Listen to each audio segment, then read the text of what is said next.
You know all those powerful AI tools we're using every single day? From the chatbots we mess around with to the serious software running businesses? Well, they all share this hidden fundamental flaw. And it's not some bug in the code. Nope, it's a weakness in their very design, and it's hiding in plain sight. So let me just ask you, can you really truly trust your AI? It seems like a simple question, right? But the answer is, well, it's incredibly complex. What if someone could just whisper a few secret instructions to your AI and turn it completely against its own programming?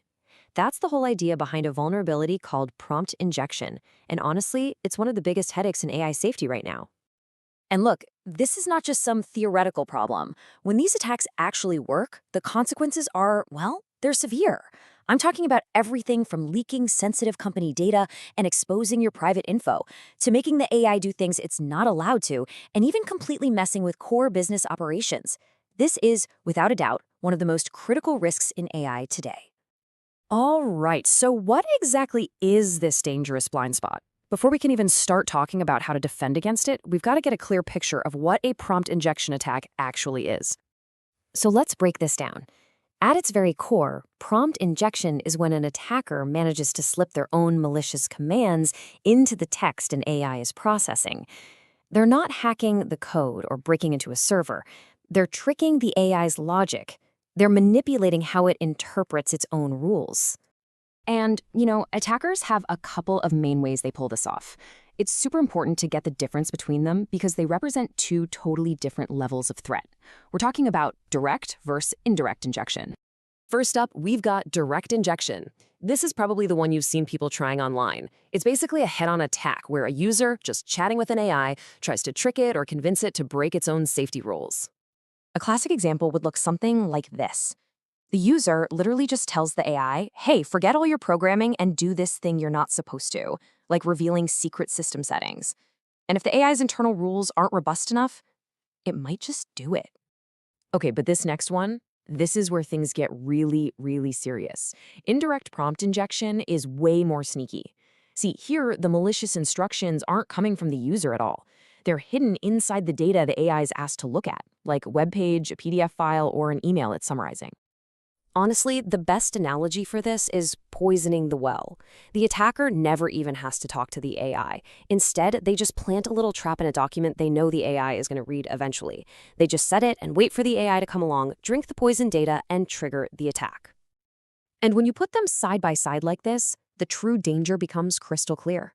Yeah, direct injection is a problem, for sure. But indirect injection, it's a total nightmare, especially for automated AI agents.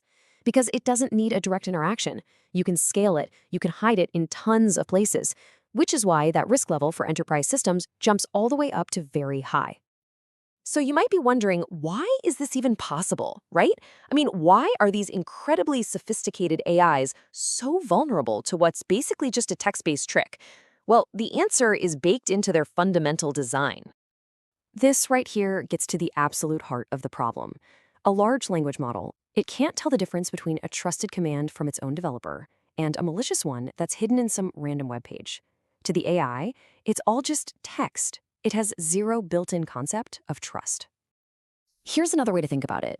In traditional software, you have these hard, clear walls separating the code from the user's input. They're totally different things. But for an LLM, everything, the developer's instructions, your question, external data, it all gets blended together into one big stream of text. There are no walls. And that's the vulnerability. Okay, so the problem is pretty clear. Now, how in the world do we fix it? Well, it turns out there's no single magic bullet for this. Instead, the solution is all about building layers of defense to mitigate the risk as much as possible. This defensive strategy basically has 4 key layers. First, you try to sanitize the input. Strip out any malicious-looking commands. Second, you try to teach the AI to always prioritize its original system instructions over anything else.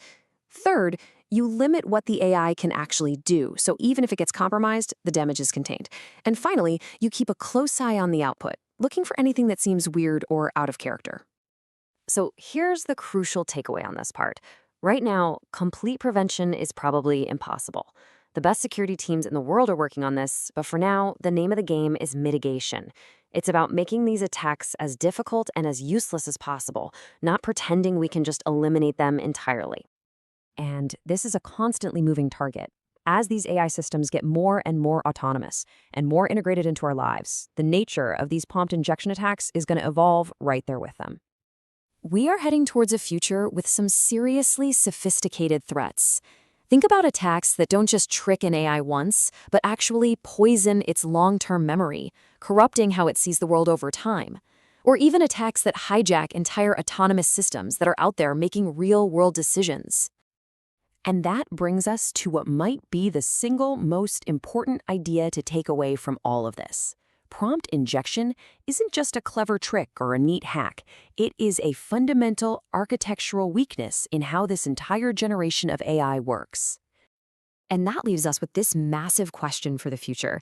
As we weave these incredibly powerful systems into every part of our world, from our cars to our hospitals to our financial markets, how are we supposed to secure them? How do we build the right guardrails for systems that, at their very core, can't reliably tell the difference between a trusted friend and a hidden foe?